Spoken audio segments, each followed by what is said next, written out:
Friends, சூப்பரான chicken குழம்பு இட்லிக்கு எப்படி பண்ணுறதுன்னு பார்க்கலாமா? ஒரு பாத்திரத்தில் எண்ணெய் விட்டு காஞ்ச மிளகா, காஷ்மீரி மிளகா 2 ஆட் பண்ணியிருக்கோம்.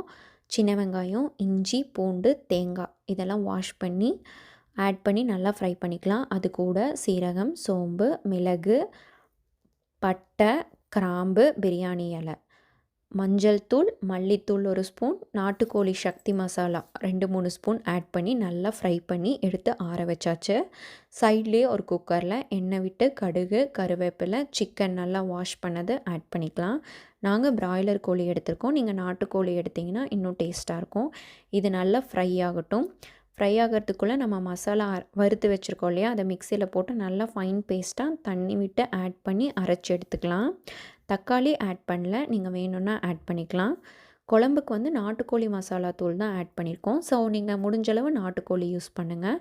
வேணுங்கிற அளவு தண்ணி விட்டு மசாலா ஊற்றி உப்பு போட்டு குக்கரை மூடி வச்சு 2-3 விசில் விட்டு இறக்கிக்கலாம். நமக்கு குழம்பு வந்து ரெடி ஆயிரும். தண்ணி அளவாக விடுங்க. அதிலேயே சிக்கனில் வந்து நமக்கு தண்ணி வரும். இதுக்கப்புறம் நீங்கள் வேணும்னா சின்ன வெங்காயம், கருவேப்பிலை, கடுகுலாம் போட்டு தாளித்து ஆட் பண்ணிக்கலாம். நாங்கள் தாளித்து ஆட் பண்ணல.